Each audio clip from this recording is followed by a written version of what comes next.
नमस्कार, अस्सलाम वालेकुम। मैं शेख उमर आज़मी, बहुत बहुत स्वागत है आप सभी का ज़िया न्यूज़ पे। फिलहाल हमारे साथ उत्तर प्रदेश के सबसे मुख्य पार्टी जो अभी शासन में है, आफ्ताब मिर्जा जी हैं हमारे साथ बातचीत करने के लिए। हम उनसे कुछ मुद्दों पे बात करेंगे, क्योंकि आजकल आप देख पा रहे हैं कि भारतीय जनता पार्टी बड़े ही चर्चे में है, तो इनके लोग भी चर्चे में हैं। तो जो चर्चे में है उनसे कुछ चर्चित सवाल पूछना हमारा काम है। तो सबसे पहले आपका स्वागत है हमारे चैनल पे। आपका भी बहुत बहुत स्वागत है। सबसे पहले तो इस बात को मैं बता दूं कि आपका आज बर्थडे है, तो हैप्पी बर्थडे हमारी तरफ से और हमारी पूरी कंपनी की तरफ से। बहुत बहुत शुक्रिया आपके ज़िया न्यूज़ को और मेरे माध्यम से और आपके माध्यम से पूरे प्रदेशवासियों को, समस्त देशवासियों को आज दो खुशी एक साथ आई है जी। आज आपके माध्यम से बता दूं, आज मेरा जन्मदिन है और आज ही चांद निकलेगा और कल हम ईद मनाएंगे। तो दोनों खुशी जो है, दोनों एक साथ, और इसकी खुशी मैं पूरे देशवासियों को, प्रदेशवासियों को, जिलेवासियों को और ग्रामीण वासियों को और आपके चैनल को भी बहुत बहुत बधाई, शुभकामनाएं। अच्छा, ये हमारी बातचीत हो गई अभी शुभकामनाओं को लेकर, लेकिन अगर हम बात करें देश में कुछ हो रहे बड़े बड़े मुद्दे जैसे जहांगीरपुरी हिंसा, ऐसे मुद्दों में अगर देखें तो भारतीय जनता पार्टी के ऊपर इल्जाम लगाए जाते हैं कि बीजेपी का जहां फायदा होता है वो आग में घी डालने का काम करती है। तो क्या ये बात हकीकत है? आप खुद भारतीय जनता पार्टी के मेंबर हैं। मैं आपको अपने चैनल के माध्यम से बता दूं कि भारतीय जनता पार्टी सबका साथ, सबका विकास को लेकर चलने वाली पार्टी है। भारतीय जनता पार्टी मुद्दाओं की बात लेकर चलने वाली पार्टी है। भारतीय जनता पार्टी विकास की बात करती है। भारतीय जनता पार्टी सबको लेकर चलने वाली पार्टी है। माननीय मोदी जी और माननीय योगी जी और प्रदेश को जो संगठन है जी, हमारे संगठन महामंत्री माननीय सुनील बंसल जी और सारे जितने पार्टी के लोग नेता हैं, कभी नहीं चाहते कि आपस में कोई झगड़े हों, कभी कोई मुद्दा बने, कोई इशू बने। और जो हम एक पैगाम देना चाहते हैं कि औरों पार्टियों से हम थोड़ा सा डिफरेंट हैं। हमारा नारा है सबका साथ, सबका विकास, और जो हो रहा है वो कहीं कहीं दूसरे लोगों की साजिश है, कहीं बाहर से साजिश आई है। हमारे पार्टी से कोई लेना देना नहीं है। आफ्ताब जी, एक बात बताइए, हाल ही में विधानसभा चुनाव गुजरा है और आप विधानसभा दीदारगंज और विधानसभा मुबारकपुर, जो आजमगढ़ की दो विधानसभाएं हैं, आप दावेदार रहे हैं, फिर भी आपको टिकट नहीं मिला, लेकिन आप फिर भी भाजपा से जुड़े हैं। क्या ये ऐसा नहीं कि हमको कुछ ना मिले फिर भी हम भाजपा से जुड़ेंगे?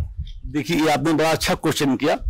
मैं 2013 में, मैं जब सरकार ना सेंट्रल में थी और ना प्रदेश में थी, मैं एक बिजनेसमैन, एक व्यवसायी रहा, और कहीं मोदी जी और माननीय पार्टी को, इतनी बड़ी पार्टी को देखते हुए मुझे लगा कि इस पार्टी में जनाधार है, सबके मन की बात होगी, सबको लेके चलेगी पार्टी। और मैंने 2013 में एज ए सदस्यता मैंने पार्टी की मेंबरशिप ली और मैं पार्टी में जुड़ा। 2013 के बाद जब प्रदेश का चुनाव होने लगा, अखिलेश यादव उस वक्त मुख्यमंत्री थे, तो मैंने सोचा कि मैं भी कार्यकर्ता हूं, मैं दावेदारी किया दीदारगंज विधानसभा से, लेकिन किन्हीं कारण मेरा दायित्व कमजोर रहा या कहीं कहीं मेरा एक्सपीरियंस कमजोर रहा कि संगठन ने मुझे टिकट नहीं दिया। लेकिन मुझे उस चीज का कोई नाराजगी नहीं थी और मुझे अच्छा लगा कि उन्होंने मेरा टिकट ना देकर माननीय हमारे डॉक्टर कृष्णराज जी टिकट दिया गया और थोड़े से अंतर से हम चुनाव हारे। लेकिन डॉक्टर कृष्णराज जी चुनाव नहीं लड़े, वो चुनाव मैं आफ्ताब मिर्जा लड़े, हमने चुनाव लड़ा। तो हमारा जो दल है, ये हमारे दल में हम नेता नहीं होते, हमारी पार्टी के सारे नेता होते हैं। तो चाहे वो दीदारगंज हो, और उसके बाद दीदारगंज के जब टिकट नहीं मिला तो मेरी कुछ कमजोरी रही होगी, पार्टी ने नहीं समझा। खैर, उस बात को मैं कभी नाराजगी को नहीं लेता। फिर उसके बाद हमारी यूपी में हमारी सरकार बनी और पार्टी का संगठन मुझे बहुत अच्छा दायित्व दिया। मुझे गोरखपुर मंडल का माइनॉरिटीज का मुझे क्षेत्रीय मंत्री बनाया और मैं लगभग हमारे जो क्षेत्रीय अध्यक्ष थे नसरुद्दीन अंसारी, उनकी टीम में मैंने काम किया लगभग 2 साल। फिर पार्टी को लगा कि कहीं न कहीं मेरी ईमानदारी को देखा और फिर पार्टी ने मुझे उठा के प्रदेश में भेजा। आज के आपके सामने, प्रदेश सामने मैं दायित्व निभा रहा हूं। प्रदेश का सोशल मीडिया प्रमुख हूं। हमारे अध्यक्ष जी माननीय बासित भाई हमारे सदर हैं और स्वतंत्र सिंह पार्टी के आला कमान है और उन्हीं के दायित्व हम चल रहे हैं। हमारे अंदर कोई नाराजगी नहीं है। हम चुनाव जरूर हारे आजमगढ़, लेकिन सरकार हमारी चल रही है और मुझे बहुत खुशी है कि हम बीजेपी 2 इस बार हम सरकार चला रहे हैं। और कहीं भी जो आपका क्वेश्चन है, कहीं से इसमें कोई नहीं है कि मुझे टिकट नहीं मिला। सारे जितने प्रत्याशी थे वो आफ्ताब मिर्जा के रूप में हम अपना काम कर रहे थे, चुनाव लड़े।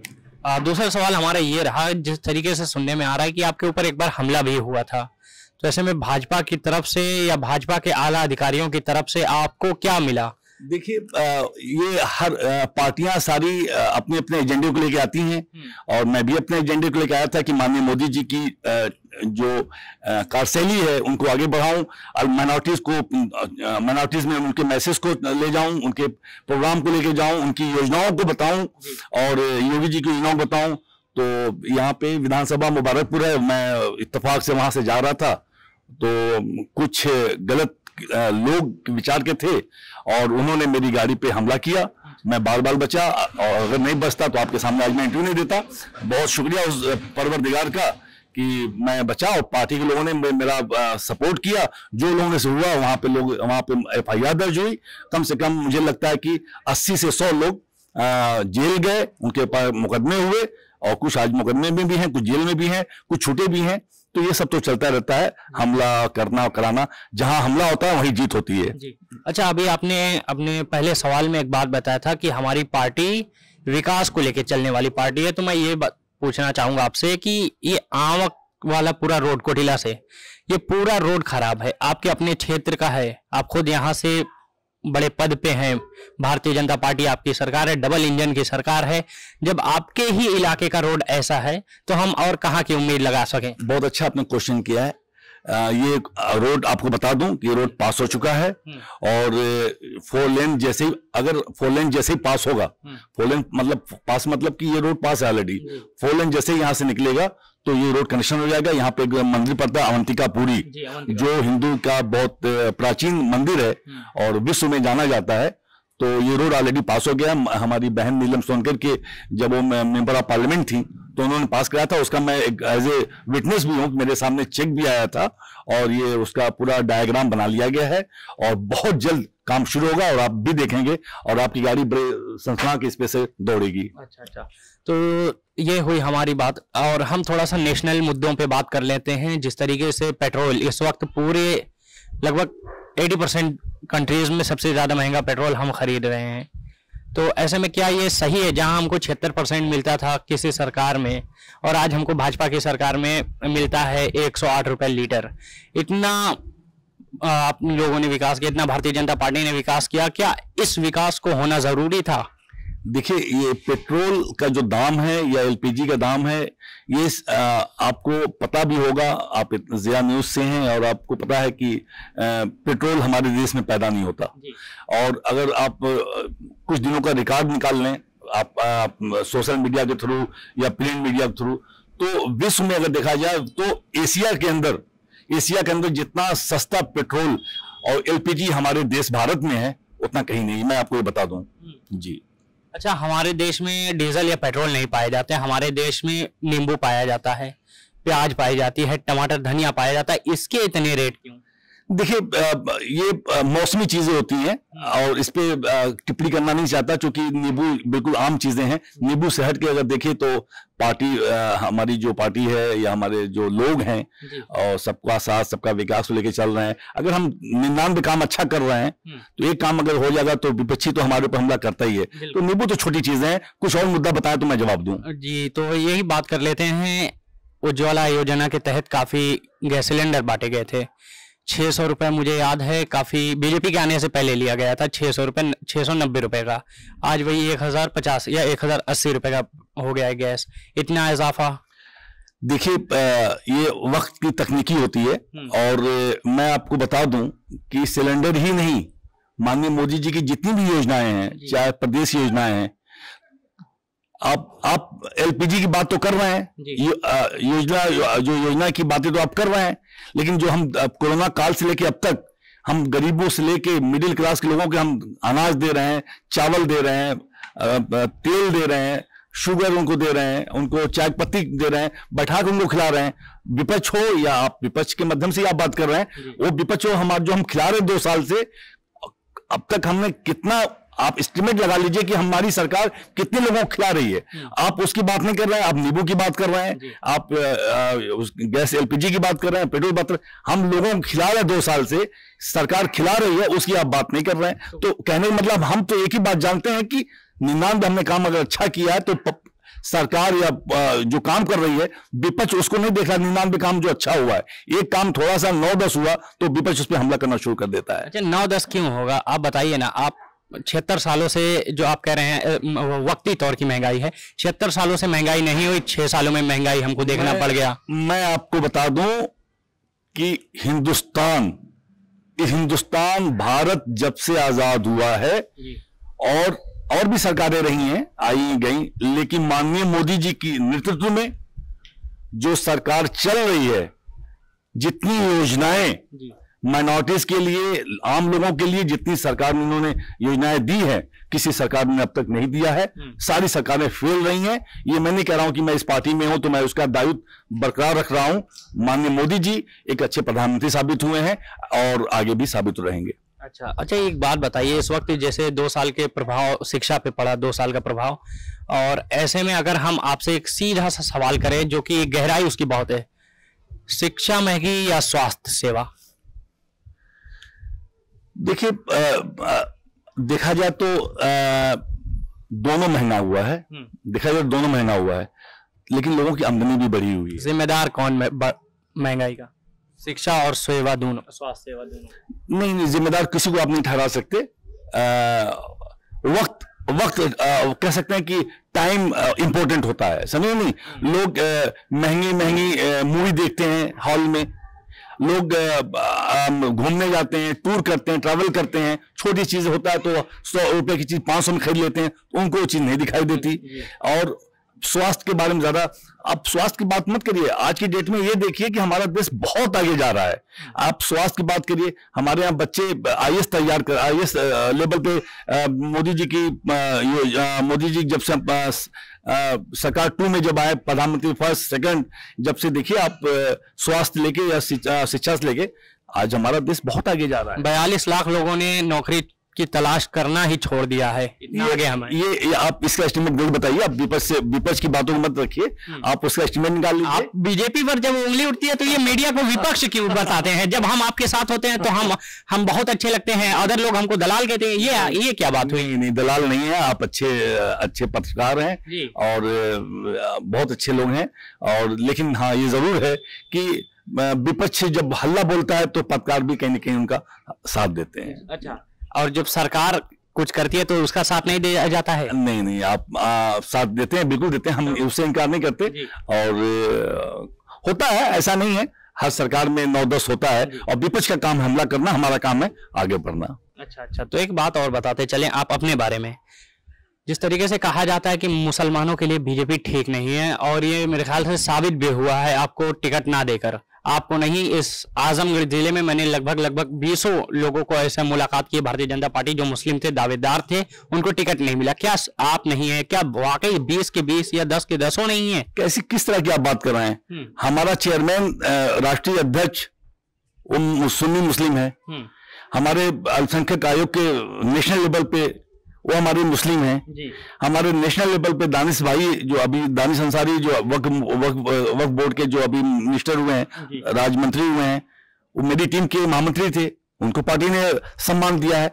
भारतीय जनता पार्टी में माइनॉरिटी को जितना सम्मान दे रही है, टिकट का मुद्दा अलग है, जितना सम्मान भारतीय जनता पार्टी संगठन दे रहा है मुसलमानों को, उतना तो मैं नहीं कह रहा हूं, मैं कह रहा हूं ये सारे लोग कह रहे हैं, माइनॉरिटी को बहुत मान सम्मान मिल रहा है और आगे भी मिलेगा।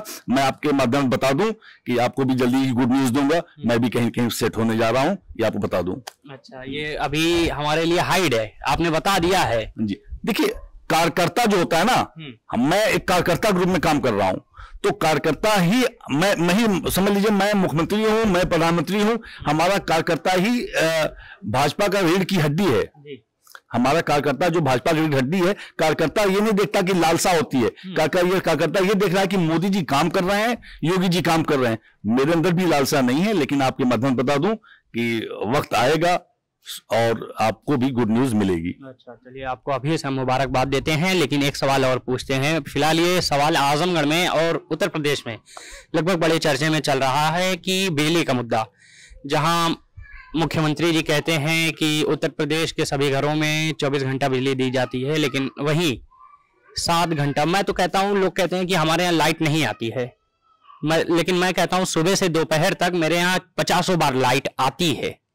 नहीं, ये बताइए कि कौन सी सरकार लाइट 24 घंटा की 24 घंटा दी है? कटौती हर सरकार में हुई है जी। और हमारे इससे पिछली जो सरकार थी उसमें हमारे बिजली ऊर्जा मंत्री थे जो शर्मा जी, वो तो बिल्कुल लगे रहे कि रमजान में कटौती नहीं होनी चाहिए। पिछली बार की बात, जब कोरोना चल रहा था तब भी लाइट बहुत अच्छी थी, घरों में बहुत अच्छी तरह से कोरोना का जो काल चल रहा था, बहुत परेशान काल चल रहा था उस वक्त, तो भी कोरोना काल में हमारे श्रीकांत शर्मा जो बिजली मंत्री थे, उन्होंने लाइट का पूरा प्रबंध किया था। ये लगभग 1 साल पहले की बात है। और जब अभी सरकार 2 आई है तो अभी इसमें हमारी टीम के जो हैं AK शर्मा बिल्कुल नए मंत्री बनाया गया, ऊर्जा मंत्री, और कैबिनेट का दर्जा दिया गया है और अपना काम कर रहे हैं। आप देखिए उनको, आप ट्वीट कर देखिए, और आप ट्वीट करेंगे 1 सेकंड में आपको मैसेज मिल जाएगा। और सरकारों में मैसेज नहीं आता था, मेरे पास इसमें रिकॉर्ड है। और मैं कल परसों पे थोड़ी सी कटौती हुई थी, मैंने AK शर्मा को डायरेक्ट ट्वीट किया कि सर लाइट बहुत कटौती है और मुसलमानों को बहुत परेशानी हो रही है क्योंकि रमजान चल रहा है, और मेरा दायित्व बनता है कि मैं माइनॉरिटी का पक्ष रखूं, और अगर ऐसा रहा तो थोड़ा सा देख लीजिए। उनका 1 मिनट में वहां से ट्वीट होकर मुझे जवाब आ गया कि अपना कॉन्टेक्ट नंबर दीजिए, हमारे लोग आपसे बात करेंगे। और हम बात किया, अब 2 मिनट के अंदर मेरे घर पे लाइट आ गई। मतलब मेरे घर पे लाइट क्या, पूरे जिले में लाइट आ गई। पूरे जिले में? जी लाइट की मैं बता दूं आपके माध्यम से, मैं आपके माध्यम से लोगों को बता दूं, अब तो कल ईद है लेकिन गर्मी बहुत अपने चरम सीमा पे है, लेकिन आपके माध्यम से बता दूं, किसी बंदे को, किसी भी आदमी को, किसी पार्टी का हो, अगर वो इंसान है, कोई परिवार का है, उसको कोई चीज की प्रॉब्लम हो, ऊर्जा ही नहीं, लाइट की प्रॉब्लम नहीं, कोई प्रॉब्लम हो, तो आपके माध्यम से मुझसे संपर्क करे। मेरा नंबर है, आपके माध्यम से पहुंचा दूंगा, मुझे कांटेक्ट करे, इंशाअल्लाह मेरी कोशिश होगी कि मैं खरा उतरूं। चलिए, बहुत शुक्रिया आपका। हमारे साथ प्रदेश का सोशल मीडिया प्रमुख आफ्ताब मिर्जा जी थे। हमारी बातचीत अभी यहाँ से हम खत्म करेंगे। चलिए, बहुत बहुत शुक्रिया आपका भी देखने के लिए ज़िया न्यूज़।